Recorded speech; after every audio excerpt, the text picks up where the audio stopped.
जिस गोविंद को भजने के लिए कहा जा रहा है वो गोविंद तेरे मन का आधार है। जिस गोविंद के प्रार्थना को मन को कहा जा रहा है वह गोविंद मन ही का आधार है।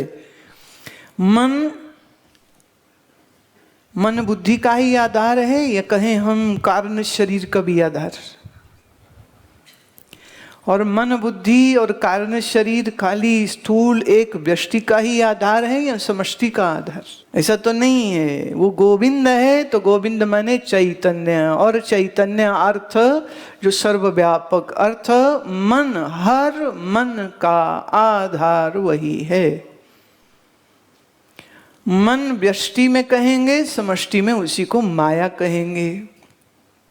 व्यष्टि में उसी को हम जीव कहते हैं और समष्टि में उसी को ईश्वर कहते हैं। और जीव और ईश्वर दोनों में ही आधार चैतन्य एक ही है, वो दो नहीं है।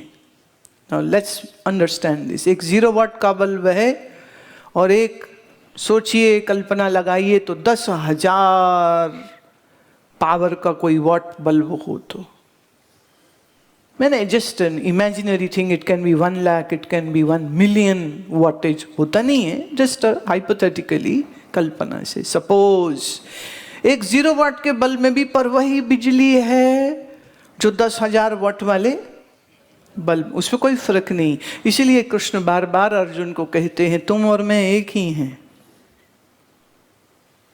तुम और मैं हम एक ही हैं। तेरे भी कई जन्म हो गए, मेरे भी कई जन्म हो गए, हम दोनों साथ साथ कई जन्मों में रहे हैं, हम दोनों एक ही हैं।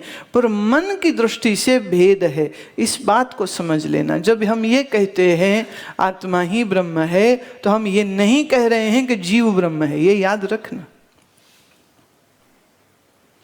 जीव आते ही मन आ गया, और मन आते ही फिर मन के व्यष्टि भाव में है और समष्टि में वो तो ईश्वर हो जाएगा। अब तो 0 वाट का बल्ब और 10,000 वाट का बल्ब दोनों एक हैं, कैसे कह सकते हैं?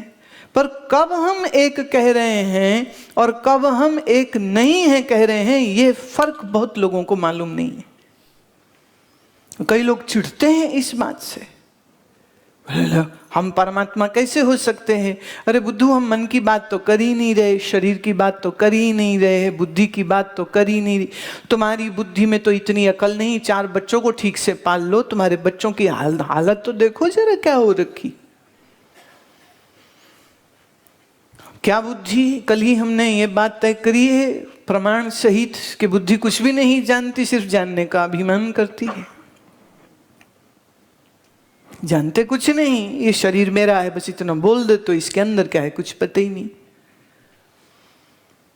अब आसनों के समय में मैं आज सुबह देख रही थी, वो कह रहे बायां हाथ मोड़िए, वो दायां मोड़ रहे हैं, जिसको अभी बायां और दायां ही समझ नहीं आ रही।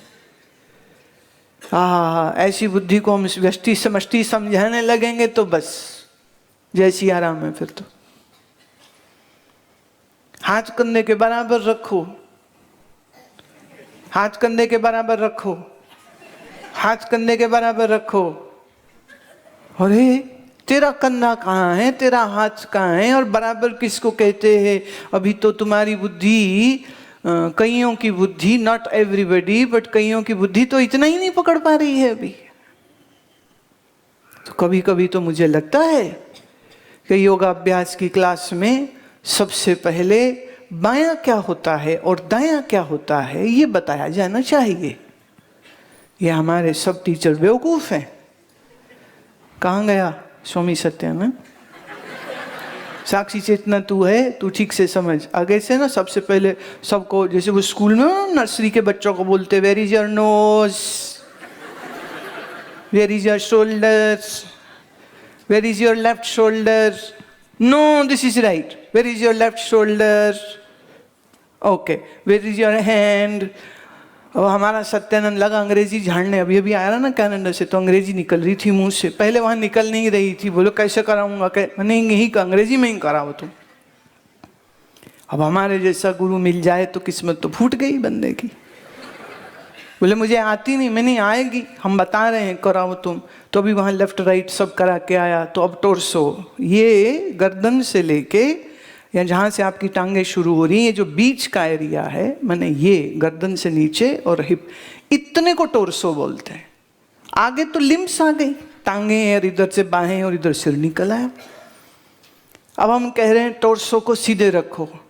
तो ये बेचारा आज यहाँ आश्रम में भी सबको कह रहा था टोर्सो सीधा रखो। मैं पागला, इथे टोर्सो नहीं बोलना।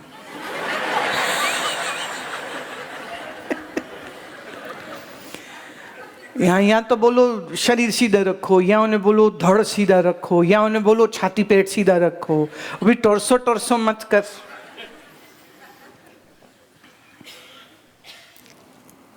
तो आप वो भी तो सीख ही रहे हैं ना, वो भी समझ रहे हैं। और सच जानिए, यहाँ आपसे सीखना मुश्किल हो रहा है, उन्हें आपको सिखाना पड़ता है। और मैंने इसीलिए लगाया है, ऐसा नहीं कि इनको सब आ गया है, ऐसा नहीं है, सीख रहे हैं, ये भी सीख रहे हैं। पर जब आप किसी दूसरे को सिखाने जाते हो तो समझ आती है कि गुरुजी को कितना कष्ट झेलना पड़ता है हम बुद्धुओं को समझाने में। वो कई दफे कहते हैं अजीब से लोग है, समझते ही नहीं। मैं हाँ, यही तो हम कहते हैं, अजीब से ही लोग। तो बुद्धि देखो ना क्या समझ है उसमें। एक हमारे यहाँ आश्रम में हमारे वैद्य जी के पास गई और वो खूब मोटी माटी थी। तो कहती बड़ा मुश्किल है, घुटने में बड़े दर्द है। वैद्य जी ने बोला वह माँ थोड़ा वजन कम कर लो तो घुटने का दर्द आधा तो उसी से चला जाएगा, बाकी हम देंगे दवाई। कहती अच्छा तो फिर क्या करूँ, मैं तो कुछ खाती ही नहीं हूँ, मैं तो कुछ भी नहीं खाती, पूछ लो मेरी बहू से। अब बहू बैठी जलंधर, कहाँ से पूछे वैद्य। अरे कोई बात नहीं माता, आप ऐसे करो, सुबह आप उठते ही पहले नींबू शहद का पानी पियो और फिर उसके 1 घंटे बाद लौकी का जूस पीना, और फिर दोपहर में कद्दू का जूस पीना, वाइट पम्पकिन का, और शाम को फिर से नींबू शहद पीना, और फिर तुम सब्जी वाला सूप पी लेना, और दोपहर में खिचड़ी खाना। तो फिर महीने बाद मिलना। वो महीने बाद आई तो उसका 4 किलो और बढ़ा हुआ था। भाई अब ये क्या हुआ। तो वैद्य जी ने पूछा जो आपको कहा था वो किया। हाँ जी, पूछ लो मेरी बहू से। कहाँ है बहू? जलंधर। अच्छा माता सुबह वो नींबू शहद पिया? हाँ जी। लौकी का जूस पिया? हाँ जी। अरे लौकी जूस पी के 4 किलो कैसे बढ़ गया? कहती जी वो बस इतना ही पूछना था कि परांठे बाद में खाने की पहले।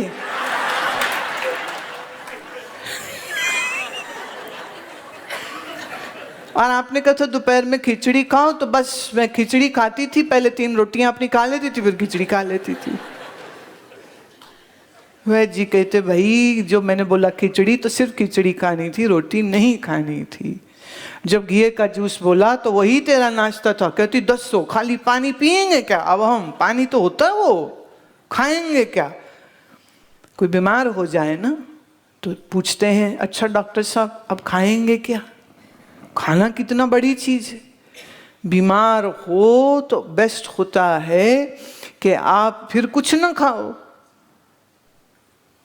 अगर आप कुछ नहीं खाते हैं तो शरीर जल्दी ठीक होता है। मैंने प्रोवाइडेड आपकी सिचुएशन क्या है, लेकिन किसी किसी में ना खाना अच्छा होता है। यहाँ हल्का खाए कि दाल का सूप लिया, कि खिचड़ी लिया, कि फल का रस ले लिया, कि फल खा लिया, डिपेंडिंग अपॉन जैसा वैद्य बोले वैसे। तो जिसे इतनी बुद्धि नहीं है कैसे जानेगा?